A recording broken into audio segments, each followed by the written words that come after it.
Assalamualaikum warahmatullahi wabarakatuh.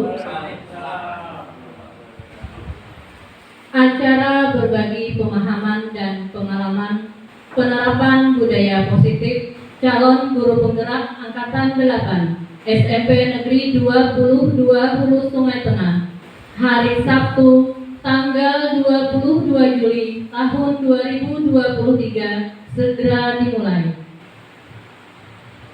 Acara pertama, pembukaan. Untuk membuka acara ini, marilah kita bersama-sama mengucapkan basmalah. Acara kedua, sambutan dari Kepala SMP Negeri 22 Hulu Sungai Tengah kepada Bapak Haji Yakroy Fajri MPD, dipersilahkan.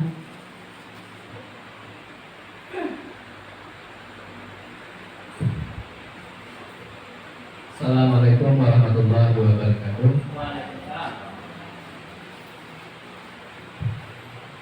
Alhamdulillah rabbil alamin, wassalatu wassalamu ala asyrafil anbiya'i wal mursalin wa ala alihi wa sahbihi ajmain, amma ba'du.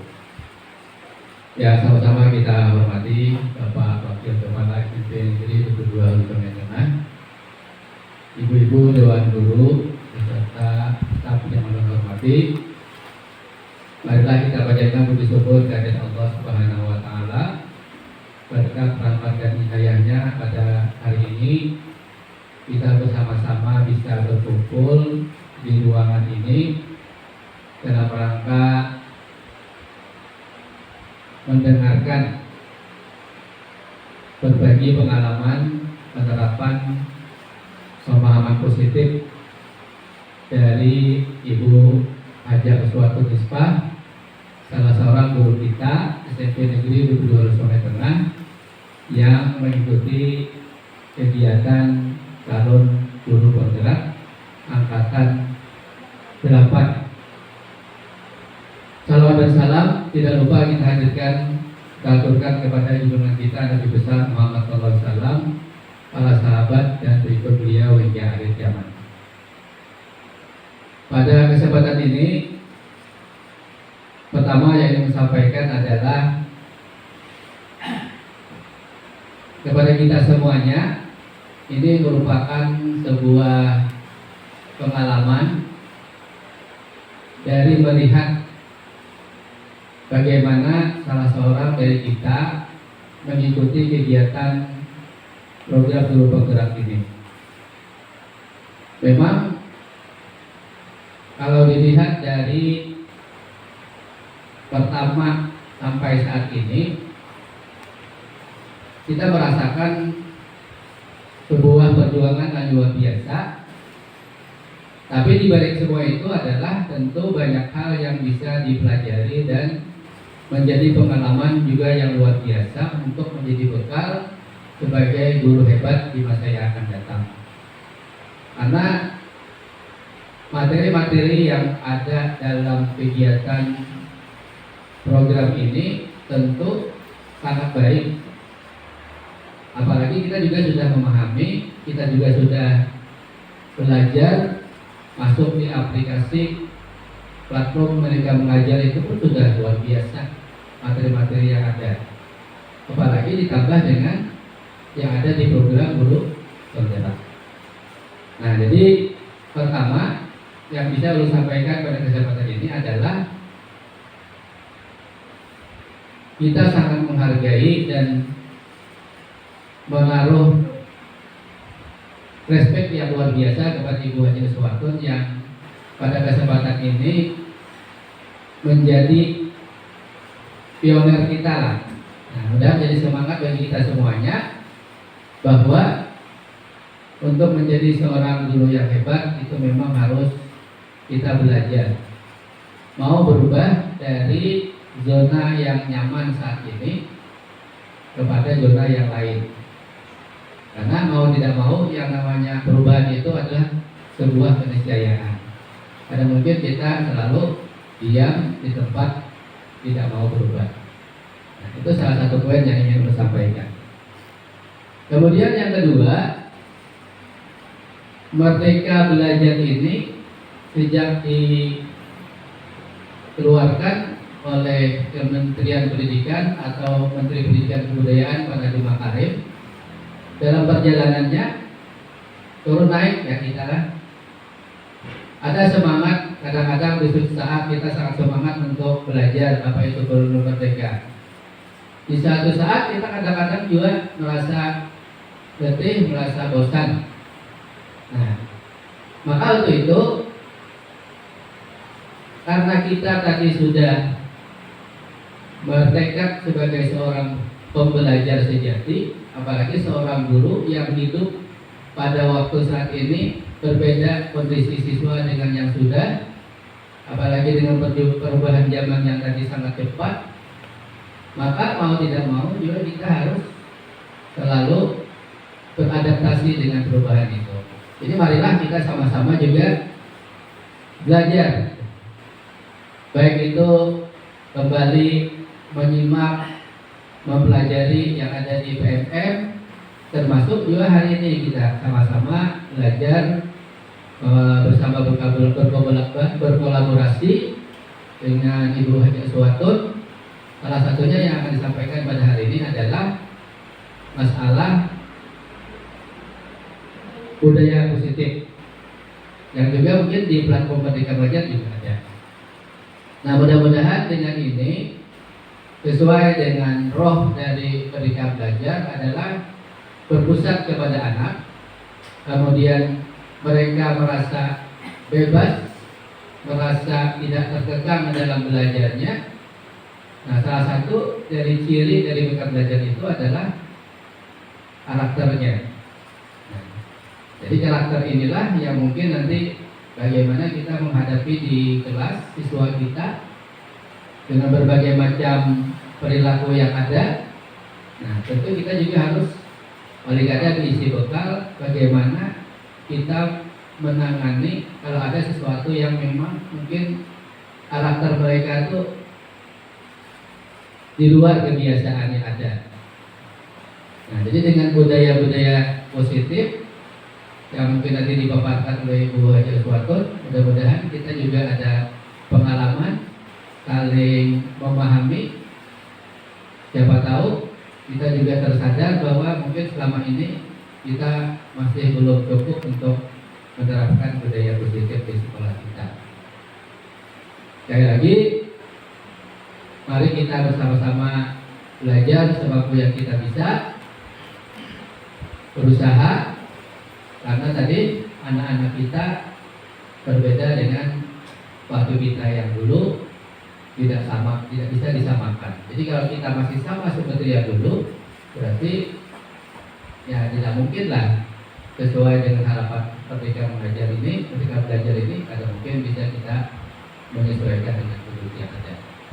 Nah, mungkin itu yang bisa saya sampaikan pada pengantar ini. Lebih jauh nanti kita persilakan kepada Ibu Haja Suwatun untuk berbagi pengalaman dalam penerapan budaya positif yang mungkin bisa diterapkan di SMP kita, SMP Negeri 22 Hulu Sungai Tengah. Demikian, terima kasih. Assalamualaikum warahmatullahi wabarakatuh. Terima kasih kita sampaikan kepada Bapak Kepala Sekolah yang sudah memberikan sambutan kepada kita yang sangat bermanfaat. Acara ketiga, penyampaian berbagi pemahaman dan pengalaman penerapan budaya positif kepada Ibu Haja Uswatun Misbah SPDI, dipersilakan. Assalamualaikum warahmatullahi wabarakatuh. Terima kasih kepada Bapak Kepala SMP Negeri 22 Hulu Sungai Tengah, Wakil Kepala SMP Negeri 22 Hulu Sungai Tengah, serta Dewan Guru SMP Negeri 22 Hulu Sungai Tengah yang telah berkenan hadir pada hari ini dalam kesempatan berbagi pemahaman dan pengalaman dalam penerapan budaya positif. Di sini saya sebagai calon guru penggerak angkatan 8 dari Kabupaten Hulu Sungai Tengah dalam kegiatan aksi nyata untuk modul 1.4 tentang budaya budaya positif. Di sini saya akan sedikit membagikan pemahaman tentang budaya positif yang mempunyai beberapa materi atau konsep inti, yaitu ada perubahan paradigma pembelajaran budaya positif itu sendiri. Ini nanti yang kalau penerapannya itu bisa juga dengan disiplin positif, nilai-nilai kebajikan, kebutuhan dasar manusia, motivasi perilaku manusia, posisi kontrol guru, segitiga restitusi, dan tentang keyakinan kelas. Nah, ini adalah konsep inti dari budaya positif. Ada dua perubahan paradigma pembelajaran yang berkenaan dengan budaya positif di lingkungan sekolah adalah bagaimana sekolah itu sendiri bisa menyediakan lingkungan yang aman, nyaman, dan tentram bagi murid dalam pembelajaran, sehingga mereka bisa belajar dengan tenang, dapat mengembangkan diri sehingga menjadi mandiri dan bertanggung jawab. Nah, itu tanggung jawab dari kita sebagai warga sekolah untuk menciptakan lingkungan belajar yang bisa membangun budaya positif itu sendiri. Nah, tentunya disiplin nanti ini berkaitan dengan kontrol kita sebagai guru terhadap siswa. Nah, di sini ada ilustrasi tentang kontrol.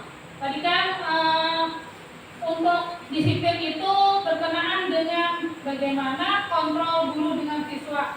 Sekarang bisa kita perhatikan di sini, di situ ada dua kepalan tangan. Ada misalkan ada dua orang, tangan A dan tangan B. Kemudian secara berpasangan, misalkan satu orang dulu tangan A.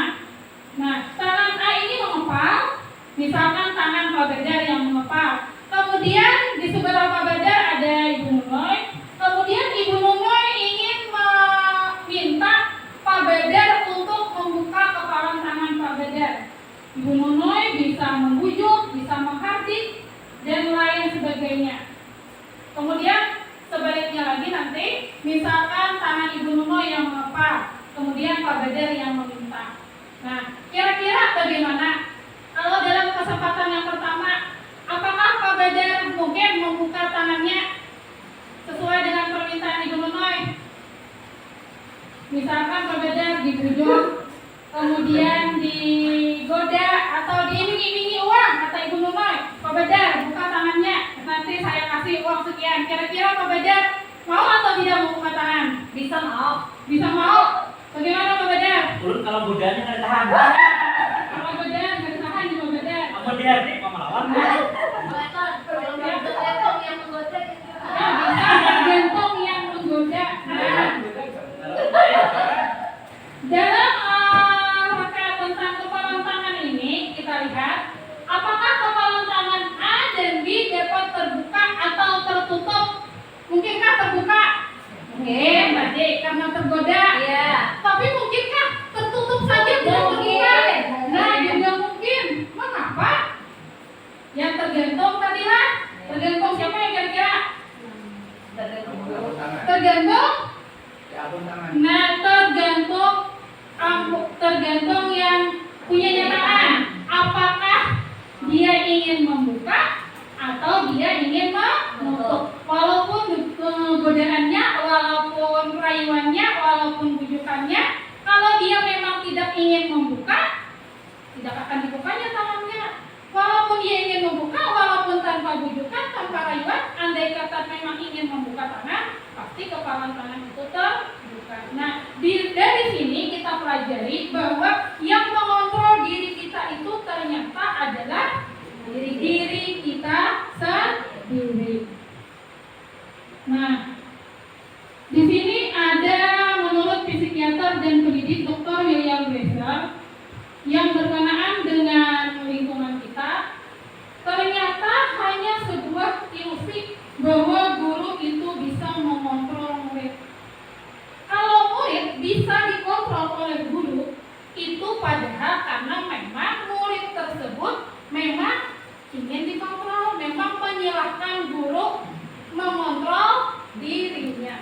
Tapi bukan berarti karena guru, tapi memang karena murid mengizinkan bahwa guru tersebut mengontrol dirinya. Kemudian ada penguatan positif, efektif, dan bermanfaat itu ternyata hanya sebuah ilusi. Karena penguatan positif, efektif, dan bermanfaat itu tidak untuk jangka panjang itu tidak akan berlaku. Misalkan dibujuk tadi, kalau keseringan dibujuk, mungkin akhirnya tidak menerima bujukan lagi. Artinya bahwa bujukan itu tidak bisa membuat seorang, tidak bisa mengontrol orang. Misalnya kita dengan siswa, sering-sering kita bujuk dia mau, tapi akhirnya mungkin dia akhirnya menolak, sudah menutup diri, walaupun dibujuk dia tidak mau lagi dikontrol. Nah, itu maksud dari ilusi bahwa semua penguatan positif, efektif, dan bermanfaat. Kemudian kritik membuat orang merasa bersalah, dapat menguatkan karakter. Itu hanya sebuah ilusi. Bahwa kenyataannya ternyata kita saat mengontrol seseorang, mengontrol murid, misalnya dengan mengkritik, misalkan itu ternyata bisa membuat perasaan dia tertekan karena dia merasa bersalah.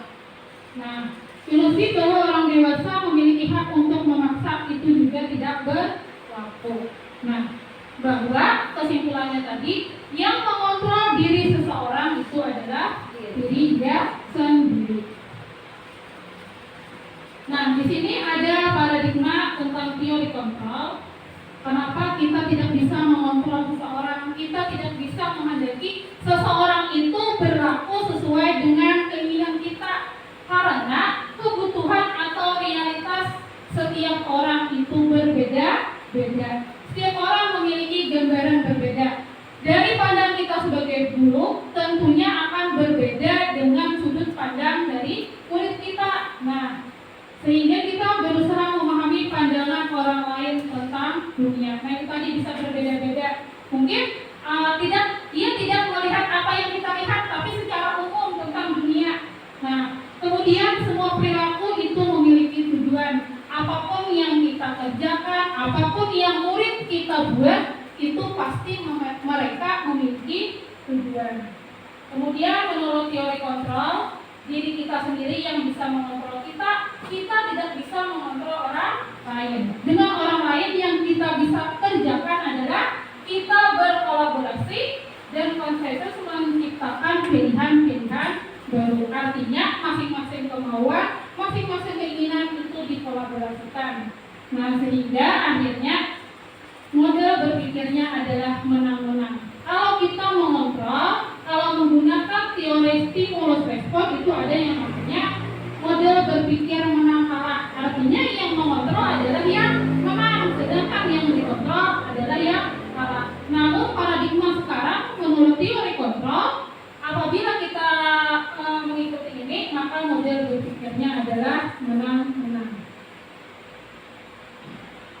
Nah, kemudian berkenaan dengan budaya positif tadi, nah di sini dalam pemahaman modul ini, disiplin positif itu didefinisikan sebagai kemampuan memerintah diri sendiri dalam mengontrol untuk memilih tindakan yang mengacu pada nilai-nilai yang kita hargai dengan penuh tanggung jawab tanpa perintah orang lain. Jadi yang namanya misalkan murid kita, yang namanya dia bisa disiplin itu apabila dia memiliki kemampuan untuk memerintah diri dia sendiri, sehingga dia melakukan sesuatu karena ada keyakinan dari dirinya. Misalkan kalau pagi misalkan saya datang tepat waktu, karena dia memiliki keyakinan dalam dirinya sendiri, dia kerjakan dengan penuh tanggung jawab.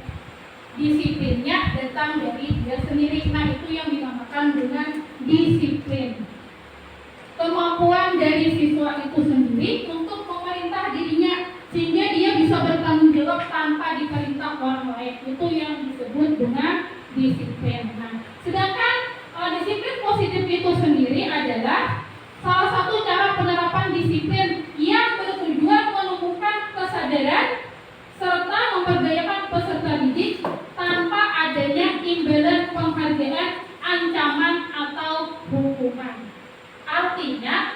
disiplin yang dinamakan disiplin positif itu adalah apabila murid kita misalkan melakukan sesuatu itu memang dari dirinya sendiri tanpa melihat adanya imbalan dari guru, ada hukuman dari guru, ada ancaman, tapi dia melakukan sesuatu semuanya itu atas keinginan dia sendiri. Nah, itu yang disebut dengan disiplin positif.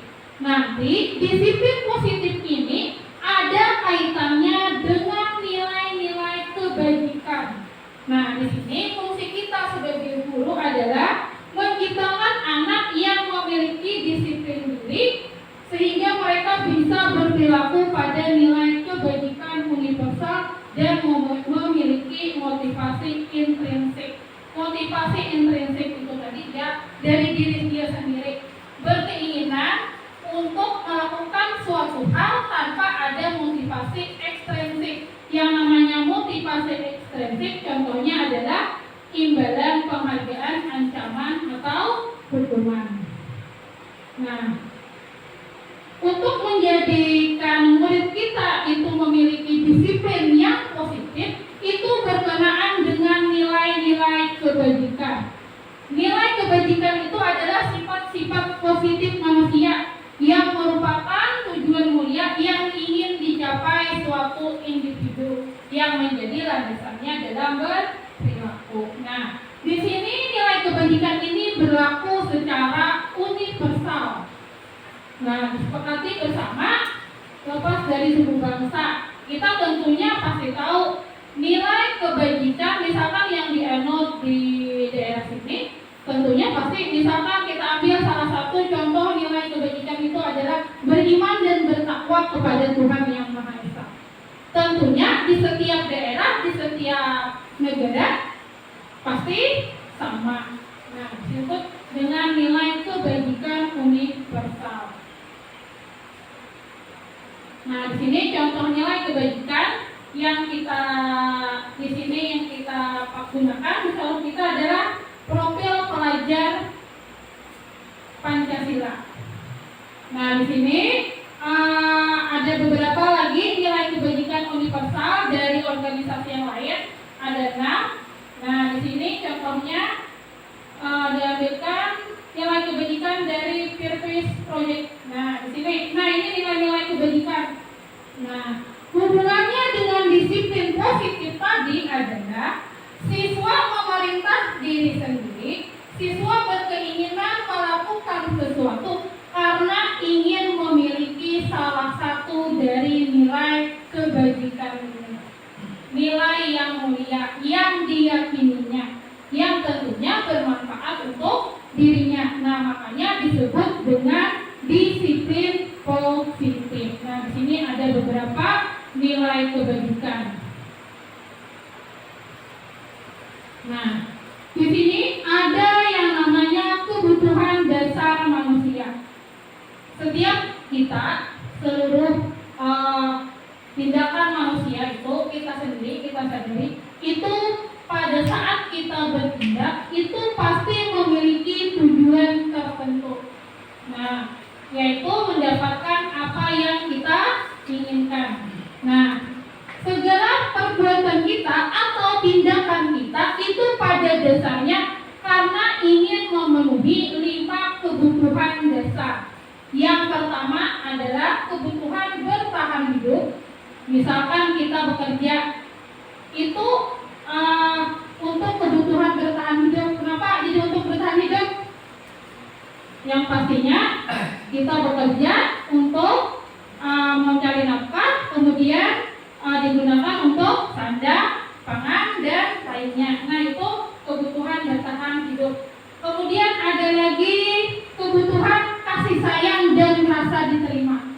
Nah, makanya kita sebagai makhluk sosial. Nah, kita berinteraksi, kemudian di situ karena kita memiliki kebutuhan untuk sebagai rasa disayangi dan rasa diterima. Kemudian ada lagi kebutuhan dalam kita bertindak karena adanya kekuasaan dan penguasaan. Kebutuhan atas pengakuan kemampuan yang dimiliki. Kemudian ada juga kebutuhan tentang kebebasan dan kebutuhan dasar manusia untuk kesenangan. Nah, kaitannya dengan disiplin di sekolah, setiap perilaku siswa kita itu pasti punya alasan, dan alasan mereka nanti pastinya di sekitar ini. Misalkan siswa kita ada yang melanggar peraturan, misalkan ada siswa yang pada saat kita mengajar misalkan suka berbicara sendiri, itu pada dasarnya karena dia ingin memenuhi salah satu kebutuhannya. Kira-kira apa yang kebutuhan dasar yang ingin dipenuhinya? Misalkan ada siswa kita yang berbicara pada saat kita mengajar, nah minta perhatian, berarti kebutuhan dasar yang mana? Nah, siswa kita yang biasanya bertingkah laku yang tidak sesuai itu karena mereka minta perhatian dari guru. Ya, karena ada kebutuhan dasar kasih sayang dan rasa diterima. Nah, kemudian motivasi perilaku manusia. Nah, dalam bertindak ada 3 motivasi yang memotivasi perilaku manusia. Yang pertama, untuk menghindari ketidaknyamanan. Mungkin siswa misalkan datang cepat untuk menghindari ketidaknyamanan. Contohnya berarti bagaimana? Kalau misalkan datang cepat ke sekolah dengan alasan menghindari ketidaknyamanan, misalkan karena takut dihukum. Nah, motivasi kita contohkan, siswa kita datang ke sekolah, dia datang cepat, tapi dia datang cepat karena takut dihukum. Nah, itu contoh motivasi perilaku manusia untuk menghindari ketidaknyamanan. Yang kedua, untuk mendapatkan imbalan atau penghargaan dari orang lain. Misalkan ada siswa kita yang cepat datang, tapi kalau datang mungkin nanti dipuji Pak Badar misalnya. Jadi nanti besok kali ini dipuji Pak Badar, besok datang cepat lagi. Yang ditunggu-tunggunya apa? Nah, pujian dari Pak Badar. Nah, itu berarti motivasi dia datang cepat. Kemudian ada lagi motivasi yang ketiga adalah untuk menjadi orang yang mereka inginkan dan menghargai diri sendiri dengan nilai-nilai yang mereka percaya. Nah, ini bagaimana? Yuk, contohnya. Misalkan, berarti siswa datang sekolah memang dari diri sendiri, dia ingin datang cepat karena memang itu sudah ketentuan untuk siap belajar, berarti kan harus datang cepat. Nah, dari ketiga motivasi perilaku manusia tadi, yang merupakan motivasi untuk disiplin positif adalah motivasi yang ketiga, untuk menjadi orang yang mereka inginkan dan menghargai diri sendiri dengan nilai yang mereka percaya. Nah, dalam membentuk disiplin murid kita, bagaimana caranya kita agar bisa menumbuhkan motivasi ini kepada murid kita sehingga dia memiliki disiplin diri positif. Nah, motivasi intrinsik ini yang berdampak jangka panjang. Apabila seseorang melakukan sesuatu memang dari keinginan dia sendiri karena ada nilai yang dipercayainya, maka motivasi ini pasti akan melekat pada dirinya. Nah, sehingga agar motivasi intrinsik ini bisa ada di diri murid kita, maka hindari hukuman dan pemberian penghargaan berlebihan agar motivasi eksternal itu tidak mendominasi perilaku murid. Kemudian, nah, apabila dalam sekolah terjadi suatu pelanggaran terhadap peraturan, tentunya tidak kita diamkan saja, kan itu kebiasaan kita, ya kalau? Nah, biasanya yang kita berikan apabila terjadi pelanggaran bisa hukuman, bisa bisa juga konsekuensi. Nah, di sini ada hukuman, ada konsekuensi. Apa perbedaannya ya antara hukuman dan konsekuensi? Nah, kalau hukuman itu diberikan tidak terencana atau tiba-tiba. Misalkan murid datang terlambat. Kira-kira Pak Badar diapakan? Murid nih Pak Badar, ada si Fakih datang terlambat. Pak Badar, kita lapor dengan wakil kepala sekolah. Terus kata Pak Badar, lari 5 kali putar lapangan. Nah, itu disebut dengan hukuman. Tidak terencana, tiba-tiba. Tapi mungkin juga nanti yang datang terlambat, misalkan Raudatul Jannah. Ternyata hukumannya buangkan sampah ini ke sana. Bak sampahnya sedikit, sampahnya tempat membuangnya dekat. Nah, beda. Tiba-tiba itu hukumannya. Nah, itu disebut dengan hukuman. Murid tidak tahu apa yang akan terjadi. Bersifat satu arah. Murid tidak bisa menolak. Misalkan tadi disuruh Pak Badar keliling lapangan 5 kali, tidak bisa menolak. Kemudian bisa berupa hukuman fisik, bisa juga dengan psikis. Murid tersakiti oleh perbuatan atau ucapan, itu disebut dengan hukuman. Kemudian ada lagi yang disebut dengan konsekuensi. Nah, kalau konsekuensi ini sepertinya ini yang sering kita alami di sekolah, ya. Nah, karena konsekuensi ini sudah terencana atau disepakati sesuai peraturan. Nah, seperti sekolah kita yang memiliki peraturan. Nah, murid tetap dibuat tidak nyaman. Sikap guru selalu memonitor murid. Misalkan di peraturan disebutkan kalau datang terlambat menulis misalkan menulis 5 halaman, misalkan menulis apa. Nah, di situ mungkin sudah ada kalau datang terlambat ini peraturannya. Kalau tidak memakai sepatu ada tulisannya. Nah, di sini murid harus menjalani karena memang sudah tertulis, tapi murid tetap dibuat tidak nyaman. Sikap guru selalu memonitor murid. Pasti melihat apakah masih mengerjakan tugas yang diberikan.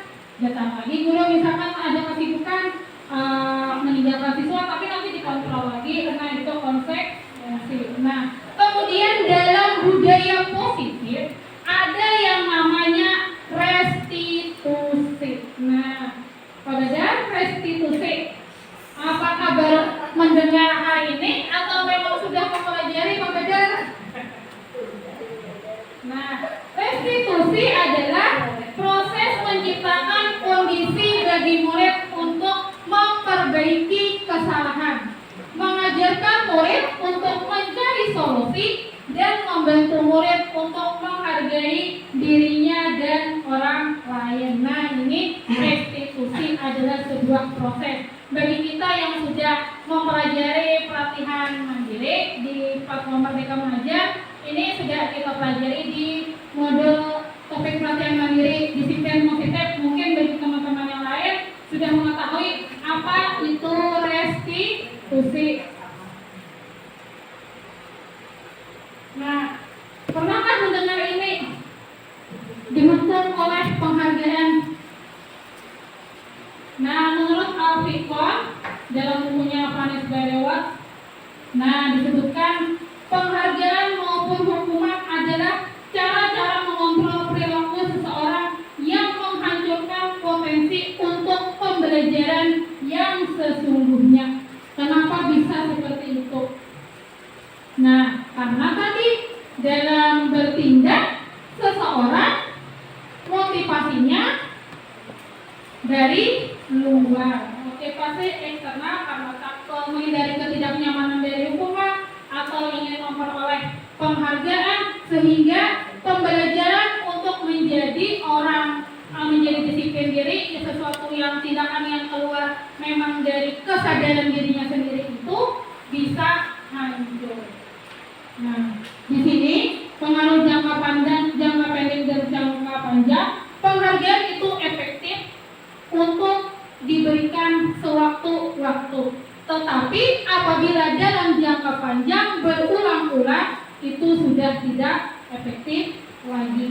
karena sudah tahu siswa yang ditunggunya mungkin penghargaannya aja lagi, prosesnya mungkin bisa dilewatkannya, bisa juga dia langsung menuju ke akhir.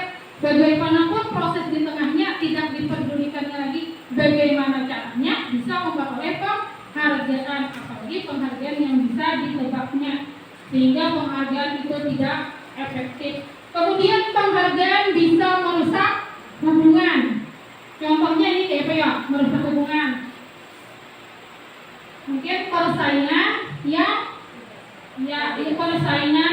tidak sehat. Penghargaan mengurangi ketepatan. Nah, dalam misalkan menyiapkan sesuatu untuk lomba, membuat karya, karena bayangan penghargaan mungkin dalam menyiapkan itu mungkin tergesa-gesa, tidak konsentrasi, tidak fokus lagi. Nah, sehingga bisa menurunkan kualitas, kemudian bisa mematikan kreativitas, sehingga penghargaan itu bisa disebut menghukum, karena tindakan belajarnya itu tidak dari motivasi intrinsik lagi. Nah, sehingga ada istilah dihukum oleh penghargaan. Nah, dalam kaitannya dengan disiplin positif dengan disiplin diri, nah di sini ada 5 posisi kontrol guru. Yang pertama adalah penghukum, kemudian posisi kontrol pembuat merasa bersalah, teman, pemantau, dan manajer. Nah, ini berkenaan dengan kontrol guru apabila terdapat pelanggaran di sekolah. Nah, bisa sebagai penghukum, misalkan dengan memberikan hukuman fisik maupun verbal. Kemudian pembuat merasa bersalah. Nah, si murid yang melanggar oleh si guru dibuat tidak nyaman, bersalah atau rendah diri. Kemudian sebagai teman mengontrol murid melalui persuasi atau bujukan. Kemudian pemantau berdasarkan peraturan dan konsekuensi. Kemudian ada posisi kontrol sebagai manajer, yaitu berbuat sesuatu bersama dengan murid. Berkenaan dengan kontrol guru terhadap murid, itu ada 5 posisi.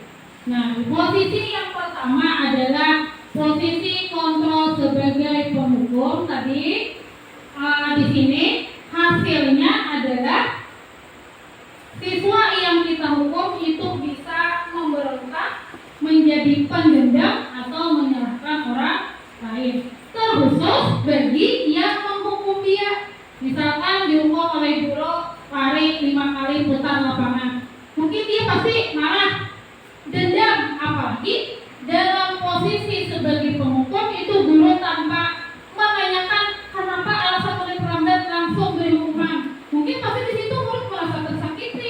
Nah, di sini bisa menyebabkan dia menjadi pendendam, menyalahkan orang lain, dan bisa lebih fatal lagi. Kira-kira berikan sekolah lagi di motor ibu guru mungkin sedikit bisik. Nah, ini salah satu hasil dari posisi kontrol sebagai penghukum.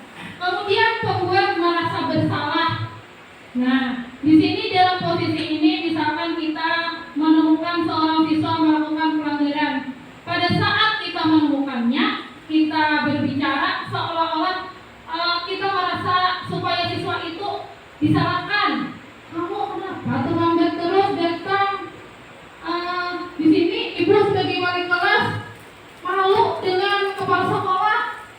Lagi-lagi kamu yang terlambat, ibu malu dengan kepala sekolah, seolah-olah ibu tidak pernah menegur kamu. Nah, di sini kan menempatkan pembuat merasa bersalah gara-gara siswa terlambat, sehingga gurunya menjadi malu atau mengatakan saya kecewa dengan perbuatan kamu. Dengan begini ibu menjadi merasa tidak dengan guru-guru lain sudah tidak menyalahkan kamu, seperti tidak menasihati kamu, sehingga siswa merasa bersalah. Nah, di sini hasilnya adalah siswa bisa menyembunyikan kesalahannya, bisa menyangkal atau bisa berbohong. Yang pastinya artinya dia menghindari untuk sebagai pembuat rasa bersalah bagi gurunya. Nah, kemudian kalau posisi kontrol sebagai seorang teman, nah di sini siswa bisa menjadi ketergantungan. Nah, dalam posisi sebagai teman ini, kita misalkan melindungi siswa yang melakukan pelanggaran. Karena kita dekat dengan siswa yang bersangkutan. Kamu terlambat. Kenapa tadi terlambat? Diam-diam aja lah. Hari ini ibu ampuni sudah masuk kelas. Nah, itu posisi teman kita dengan siswa seperti berteman. Nah, dia ketergantungan. Mungkin nanti bila dia terlambat, dia kembali mencari guru tersebut atau melakukan kesalahan lain. Mungkin dia mengadu. Nah, sehingga dia ketergantungan. Tidak apa-apa, aku melakukan pelanggaran. Nanti bisa aja lapor lagi dengan Ibu Fatimah. Ibu Fatimah bisa aja membantu. Nah, itu mungkin posisi teman. Nah, kemudian pemantau. Nah, dalam posisi pemantau ini, mungkin bila dilihatnya ada Pak Badar, sinkron, duduk, rapi. Nah, kemudian bila sudah tidak ada, terlihat gurunya misalnya di kelas ribut lagi. Nah, itu posisi kontrol guru sebagai pemantau itu bisa menghasilkan siswa yang demikian. Nah, sedangkan sebagai manajer itu hasilnya adalah menguatkan watak atau karakter murid sehingga dia menjadi murid yang merdeka, mandiri dan bertanggung jawab. Nah, untuk kelima posisi kontrol ini, yang penghukum dan pembuat merasa bersalah itu adalah posisi kontrol yang negatif. Kemudian kalau teman dan pemantau itu positif, sedangkan untuk kontrol di manajer itu merupakan kontrol diri. Nah, di saat kita tidak bisa menerapkan posisi sebagai manajer, mungkin kita bisa turun ke bawah sebagai teman atau sebagai pemantau. Coba perhatikan di sini. Posisi kontrol apakah saya? Nah, di sini ada percakapan, misalkan ada murid dan guru, ayolah lakukan demi Bapak ya. Kira-kira ini fungsi kontrolnya apa ya? Kalau pada saat percakapan guru dan murid, ayolah lakukan demi Bapak ya. Mungkin di sini posisi kontrol sebagai tempat bukan? Nah, bisa sebagai teman. Nah, kemudian kamu tidak pernah benar melakukannya. Membuat rasa bersalah. Bagaimana kalau penghukum? Kalau penghukum lebih tegas. Mungkin kamu tidak pernah benar melakukannya, yang menjadi rasa bersalah. Nah, di sini ingat bukan apa yang telah saya lakukan untuk kamu. Apabila kita melakukan dialog seperti ini,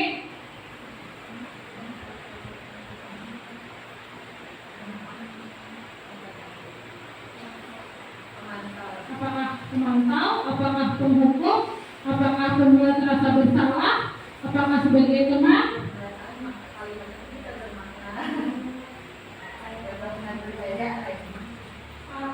Menurut Bu Mariam,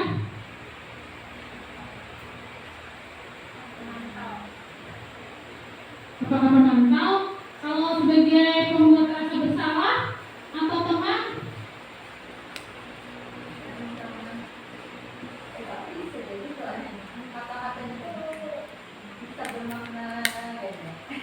Ingat bukan apa yang telah saya lakukan untuk kamu.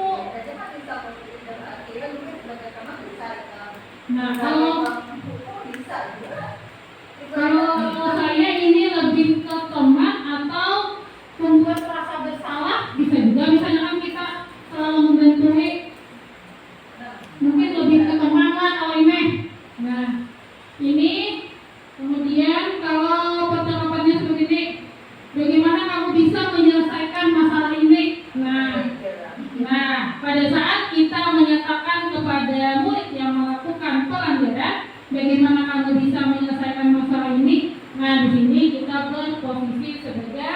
manajer. Nah, apakah kamu mau mendapatkan stiker bintang hari ini? Posisi kontrolnya mungkin bisa, berarti ada konsekuensi kan? Ada penghargaannya, berarti mungkin sebagai pemantau. Nah, berikutnya ini tentang segitiga restitusi. Tindakan terhadap pelanggaran tadi kan ada yang berupa hukuman, konsekuensi, dan yang ketiga adalah restitusi. Nah, restitusi adalah suatu proses dialog yang dijalankan oleh guru agar dapat menghasilkan murid yang mandiri dan bertanggung jawab. Dalam menjalankan restitusi ada 3 tahapan sehingga disebut dengan tahap segitiga restitusi. Yang tahapan yang pertama adalah menstabilkan identitas, kemudian validasi kesalahan, dan yang ketiga adalah menanyakan keyakinan.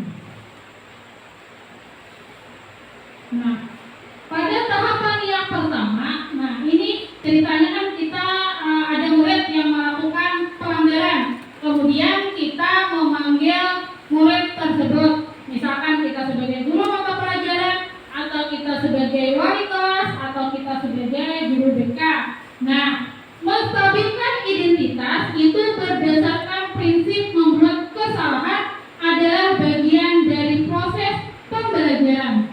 Jadi pada saat kita memanggil murid tersebut, kita jangan menyatakan bahwa yang dilakukannya itu pasti salah, sangat salah, tapi kita memberikan dialog itu kita sampaikan kepada murid bahwa bersalah itu tidak apa-apa. Nah, karena kesalahan tadi adalah bagian dari proses pembelajaran. Nah, ini yang namanya adalah salah satu dialog yang bisa kita sampaikan kepada murid untuk menstabilkan identitasnya. Identitas di sini yang dimaksudkan adalah pada saat murid melakukan pelanggaran itu dia adalah orang yang salah kan menurut kita. Itu identitasnya adalah identitas gagal namanya. Nah, dia sudah gagal karena melanggar suatu peraturan, kita jangan menambah kegagalannya, tapi kita stabilkan identitasnya.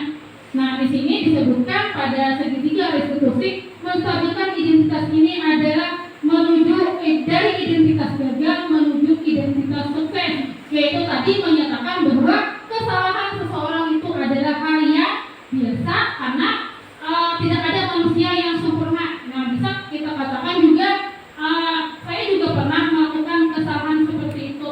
Nah, ini untuk menetralkan mungkin emosi atau menetralkan murid. Nah, kemudian tahapan yang berikutnya adalah validasi tindakan yang salah. Nah, setelah kita tadi menstabilkan identitasnya dengan tidak menyalahkannya, kemudian kita memvalidasi tindakan yang salah berdasarkan prinsip bahwa setiap perilaku itu pasti ingin memenuhi suatu kebutuhan yang tadi kebutuhan dasar manusia. Nah, dialog yang bisa kita berikan adalah padahal kamu bisa melakukan yang lebih buruk dari ini ya. Misalkan kita menemukan ada murid yang berantem, murid yang bertengkar, misalkan seperti Raihan dan Said. Nah, misalkan kita panggil Said, nah validasi tindakan yang salahnya. Misalkan Said mau apa? Said mau apa ya Raihan semalam? Mana ada yang dilakukan Said dengan Raihan kemarin? Mana mencekek? Nah, mencekek. Nah, kan berarti kan mencekek. Nah, di situ kita validasi tindakan yang salahnya.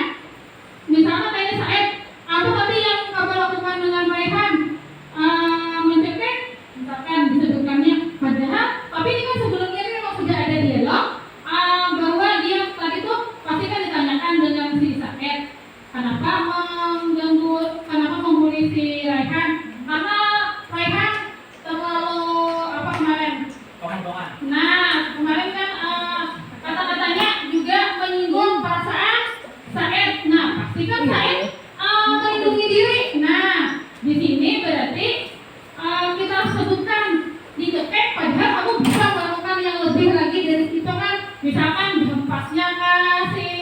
Raihan. Nah, atau kamu pasti punya alasan mengapa melakukan hal itu. Nah, ini menanyakan kepada Said, kenapa tadi Said menyekik si Raihan? Nah, kamu patut bangga pada dirimu sendiri karena kamu telah melindungi sesuatu yang penting buatmu. Nah, karena tadi si Raihan perkataannya terlalu banyak, terlalu menyinggung perasaan Said, berarti kan Said melindungi perasaannya karena dia membela diri. Nah, kamu boleh mempertahankan sikap itu, tapi kamu harus menambahkan sikap yang baru. Nah, di sini baru kita nyatakan bahwa apa yang dilakukan oleh si Said tadi adalah salah. Karena kita akan mengarahkan dia untuk berlaku lebih baik lagi. Nah, kemudian yang ketiga adalah tahapannya menanyakan keyakinan. Berdasarkan prinsip teori kontrol bahwa pada dasarnya kita termotivasi secara intrinsik. Nah, di sini dalam dialog kita bisa nyatakan, kita tanya siswa yang melakukan pelanggaran, apa keyakinan kelas kita, nilai apa yang telah disepakati bersama. Nah, di sini kita minta dia menyatakan kalau misalkan dia terlambat, kan berarti melanggar nilai disiplin. Nah, itu siswa sendiri yang kita minta untuk menyebutkan. Nah, kemudian dia juga diminta melihat kamu ingin menjadi orang seperti apa, atau bila dalam permasalahan itu bisa juga dalam tahapan ini adalah kita meminta siswa itu mencari solusi sendiri dari pelanggaran yang telah dilakukannya.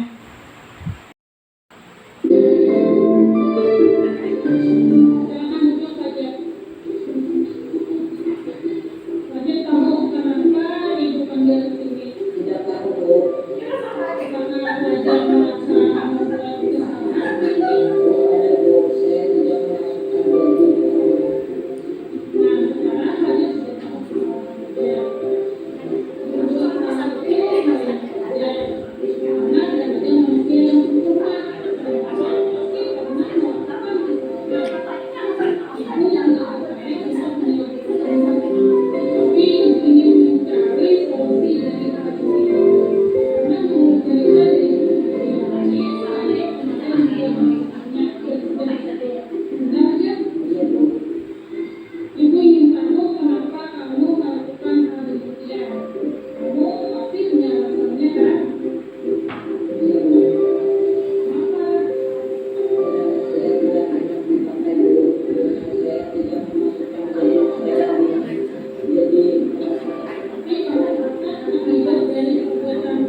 3 restitusi.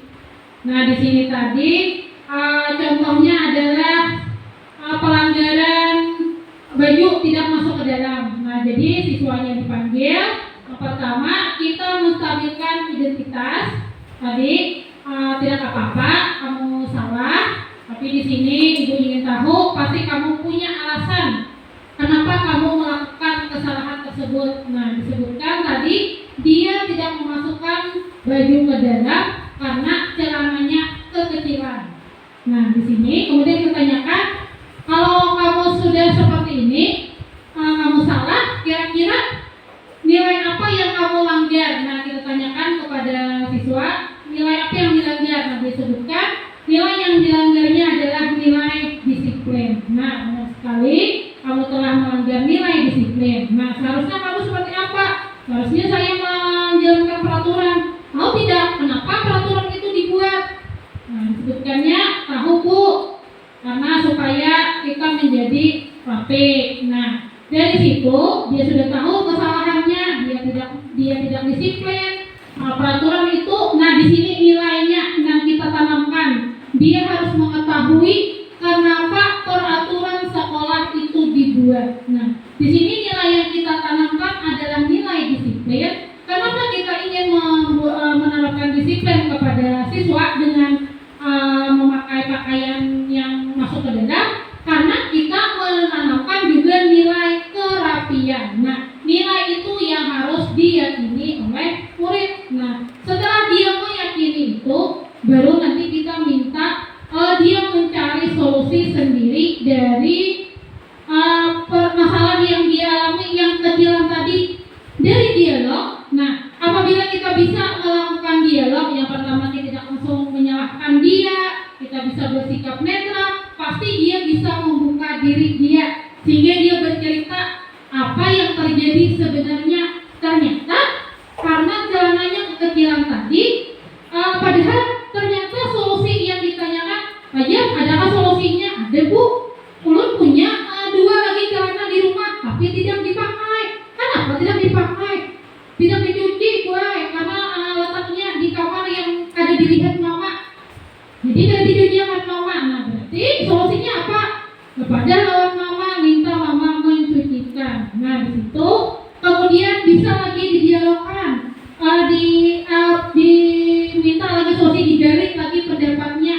Bagaimana kalau mencuci sendiri? Oh, bagus Bu.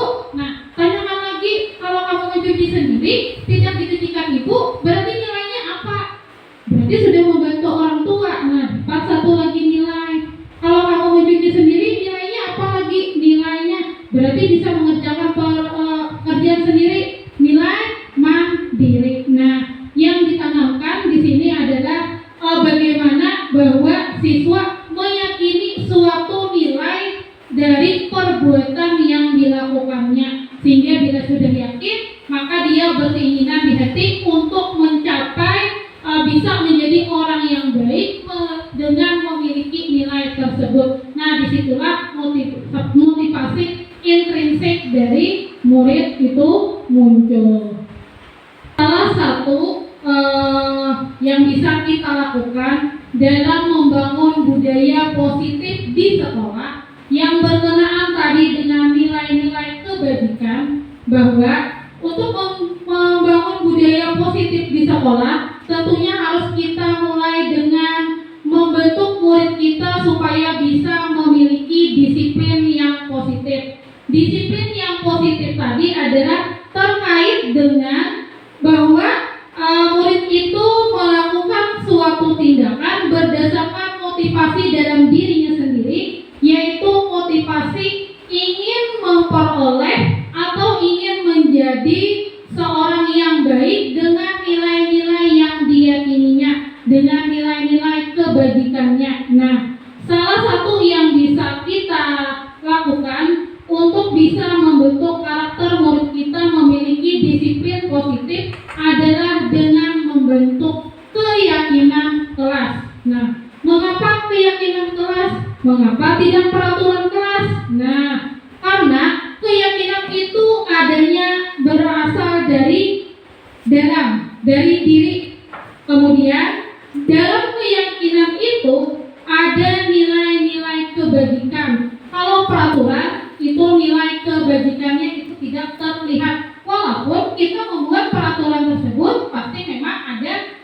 suatu tujuan mulia yang ingin kita capai. Nah, kemudian dengan keyakinan kelas, maka murid akan mengetahui tujuan utama dari keyakinan tersebut. Kemudian dia pasti akan semangat dalam menjalankannya, karena dia ingin menjadi seperti yang dituliskan dalam keyakinan tersebut. Nah, di sini ada prosedur pembentukan keyakinan kelas. Nah, yang pertama kita mengajak murid untuk bercurah pendapat tentang peraturan yang perlu disepakati di kelas. Jadi tidak apa-apa, peraturan nggak dulu yang disebutkan.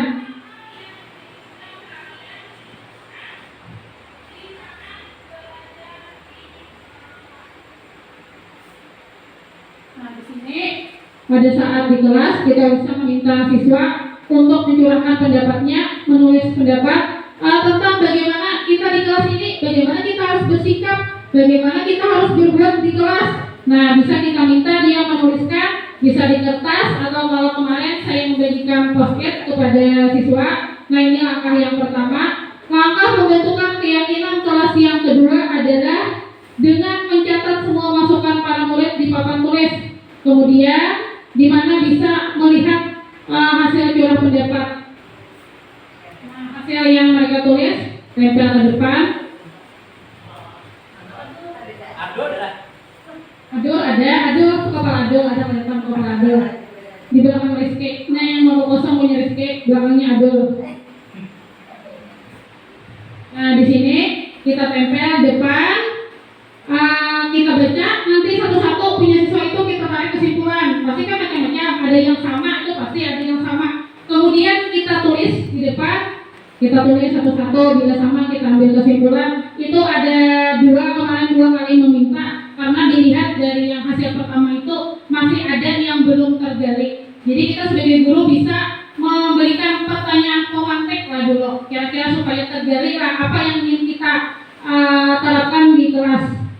Nah, langkah yang ketiga adalah mengganti kalimat dalam bentuk negatif menjadi positif.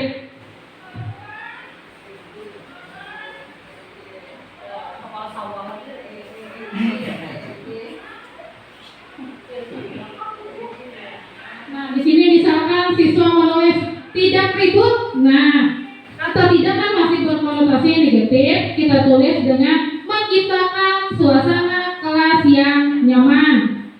Tidak masuk baju tidak bakal keluar. Jangan memakai sandal. Kita tulis memakai pakaian yang rapi.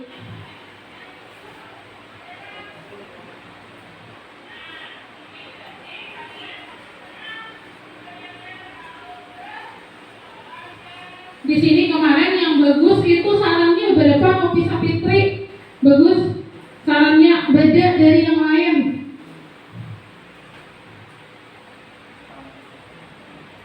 Nah, kemudian kita menemukan nilai kebajikan atau keyakinan yang dituju dari peraturan tersebut.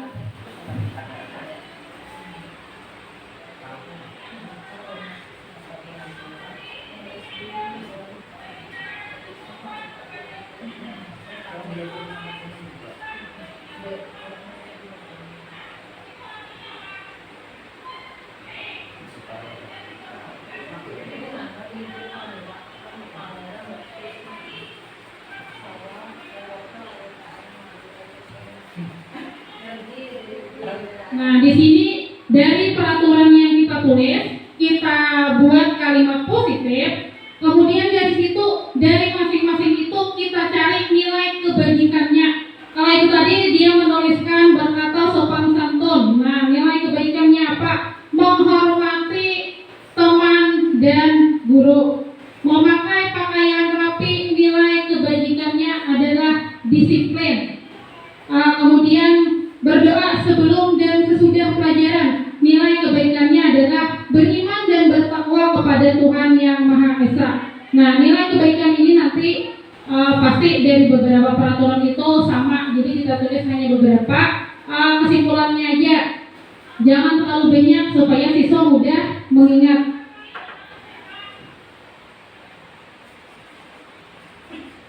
Nah, kemudian kita meninjau ulang, bisa dengan cara suruh membaca lagi.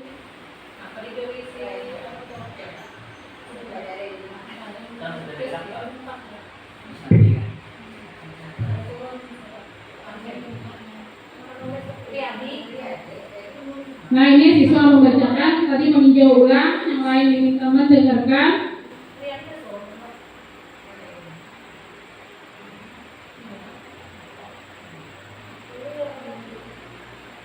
Nah, berikutnya adalah, nah ini siapa ya? Iya, siapa ini tokohnya? Nah, ini Laudato Jana. Nah, menyetujui dan menandatangani keyakinan kelas tersebut.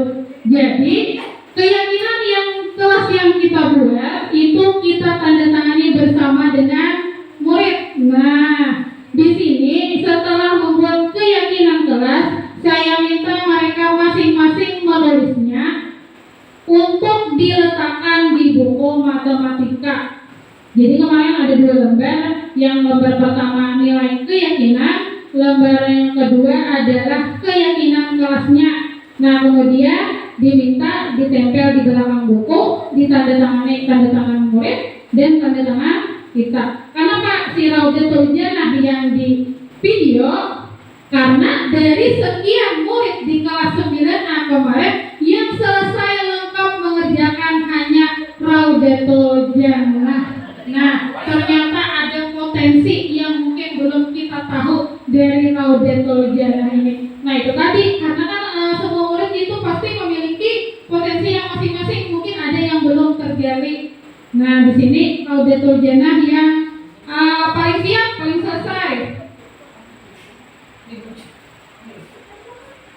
Nah, salah satunya lagi, keyakinan kelas itu nanti bisa kita tempel di dinding seperti yang sudah kita lakukan kemarin. Nah, ini hasil dari mereka membuat masing-masing yang untuk di belakang buku. Nah, boleh dikreasikan. Ternyata hasil kreasi mereka seperti ini. Nah, jadi untuk keyakinan kelas ini ada yang namanya pendalaman keyakinan kelas. Jadi kita jangan berharap setelah kita membuat keyakinan kelas ini, siswa kita menjadi disiplin semuanya. Pasti sukar untuk menemukan hal seperti itu. Dalam pertemuan berikutnya pasti masih terjadi pelanggaran. Nah, karena ada lagi yang namanya pendalaman keyakinan kelas. Dalam pendalaman keyakinan kelas ini ya kita membiasakan murid melakukan hal-hal yang positif. Kita mengingatkan kembali nilai-nilai apa yang harus diyakininya agar dia bisa menjadi disiplin yang positif. Nah, bisa dengan salah satu cara untuk pendalaman keyakinan kelas ini adalah siswa bisa kita buat, bisa kita minta untuk membuat daftar. Misalkan nilai keyakinan menghormati, bisa kita minta dia membuat daftar yang contoh menghormati bagaimana, contoh tidak menghormati bagaimana. Nah, itu salah satu contoh dari pendalaman keyakinan kelas. Jadi harus berproses. Nah, tapi mungkin kita dari guru juga harus konsisten mengingatkan setiap kali kita masuk ada siswa melanggar. Nah, keyakinannya apa? Nah, di situ peran kita sebagai guru untuk menumbuhkan motivasi intrinsik dari dalam dirinya sendiri untuk bisa bersikap disiplin itu setelah dia bisa memahami tentang nilai keyakinan, sehingga nilai keyakinannya tersebut yang mendasari dari segala tindakan dan perbuatannya. Nah, di sini umpan balik dari siswa terhadap pembuatan keyakinan kelas.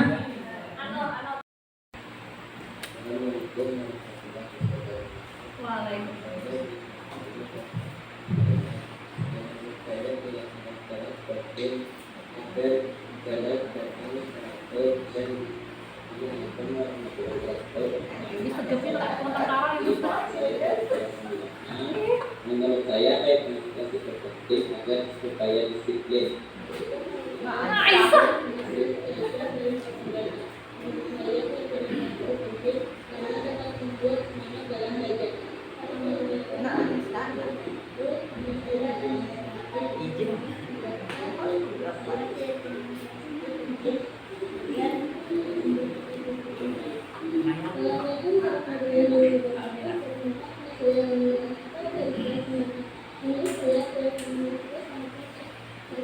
membuat kita saling menghormati satu sama lain.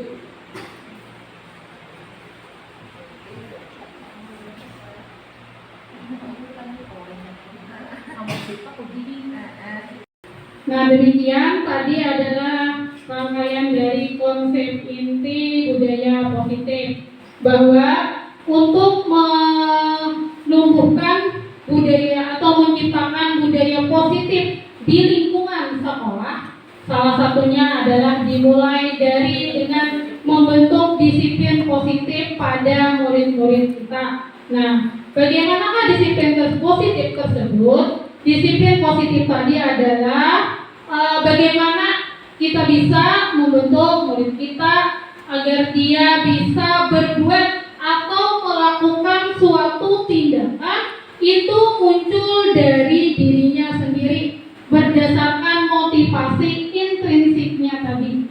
Motivasi intrinsik itu akan muncul apabila murid bisa meyakini nilai-nilai kebajikan yang ingin dicapai atau diraihnya.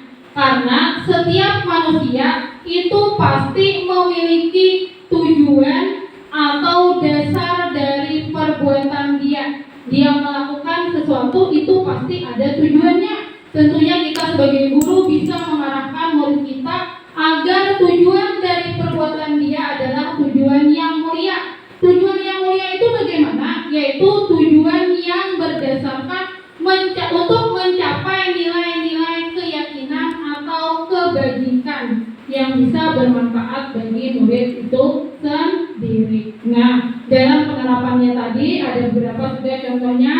Bisa kita mulai dengan pembentukan keyakinan kelas untuk membentuk disiplin murid tersebut. Kenapa keyakinan tadi? Agar murid tertanam dalam dirinya tentang nilai-nilai kebajikan tadi. Kemudian apabila suatu melanggar, murid ada yang melakukan pelanggaran, bisa kita lakukan dengan kita mengontrol murid tersebut dengan melakukan restitusi dengan 3 tahapan tadi, yaitu 3 tahapan segitiga restitusi. Yang pertama tadi menstabilkan identitas. Nah, kita stabilkan dulu identitasnya, bisa kita ajak dialog, nyatakan bahwa perbuatan salah itu tidak apa-apa. Nah, walaupun pasti kan suatu kesalahan itu memang tidak boleh kita lakukan, tapi jangan langsung menyatakan dia pasti bersalah. Nah, kita netral dulu, kemudian kita validasi tindakan yang salahnya. Kita tanyakan juga dulu terlebih dahulu apa motivasi dari dia melakukan perbuatan tersebut. Pastinya segala perbuatannya itu untuk memenuhi 5 kebutuhan dasar tadi. Ada 5 kebutuhan dasar manusia yang mendasari perilaku. Yang pertama tadi kebutuhan dasar bertahan hidup, kesenangan, rasa sayang atau ingin diterima, kemudian kebebasan, pengakuan atas kemampuan yang dimiliki. Nah, dari situ baru nanti kita kaitkan dengan nilai keyakinan yang sudah dimilikinya atau yang kita miliki di sekolah. Ingin menjadi seperti apa dia? Apabila dia sudah menemukan ternyata yang dia lakukan itu bertentangan dengan nilai keyakinan, kemudian kita arahkan dia untuk mencari solusi dari permasalahan atau pelanggaran yang dia lakukan. Nah, disinilah segitiga restitusi sudah berjalan dengan tujuan bisa membentuk karakter murid yang mandiri dan bertanggung jawab. Nah, demikian apa yang bisa saya sampaikan. Semoga hal ini, apa yang kita peroleh hari ini, bisa membuka mata kita bagaimana kita bisa berinteraksi, bisa kita mengontrol murid kita untuk dapat menciptakan lingkungan belajar dengan budaya positif di sekolah kita. Terima kasih. Assalamualaikum warahmatullahi wabarakatuh. Terima kasih kita sampaikan kepada Ibu Hajah Uswatun Misbah SPDE yang telah memberikan materi tentang budaya positif yang sangat bermanfaat bagi kita semua. Semoga kita bisa selalu melaksanakannya. Acara yang keempat, doa. Kita mintakan kepada Bapak Alfi untuk membacakan doa. Dipersilakan.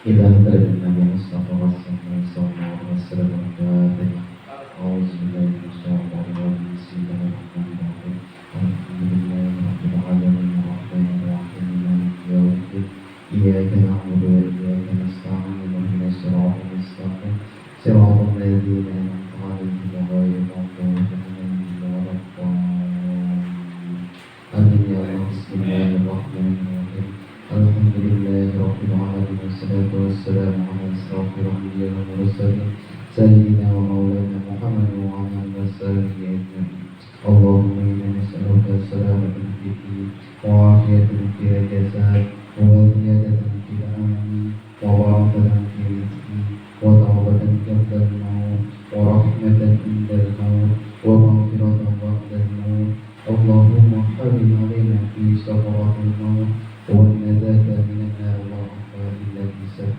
ربنا لا تزغ قلوبنا بعد إذ هديتنا وهب لنا من لدنك رحمة إنك أنت الوهاب ربنا هب لنا من أزواجنا وذريتنا قرة أعين واجعلنا للمتقين ربنا آتنا في الدنيا حسنة وفي الآخرة حسنة وقنا عذاب النار وصلى الله على سيدنا ومولانا محمد وعلى آله وصحبه أجمعين بفضلك سبحان ربك رب العزة عما يصفون وسلام على المرسلين والحمد لله رب العالمين.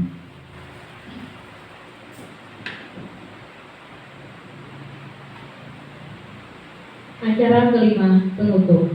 Untuk menutup acara ini, marilah kita bersama-sama mengucapkan hamdalah. Wassalamualaikum warahmatullahi wabarakatuh.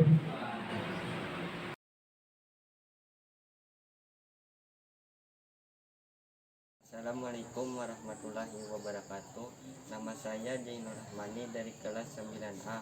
Menurut saya keyakinan kelas penting agar kelas tenang, teratur, dan aman. Assalamualaikum warahmatullahi wabarakatuh. Perkenalkan, nama saya Muhammad Husnadi. Saya dari kelas 9A.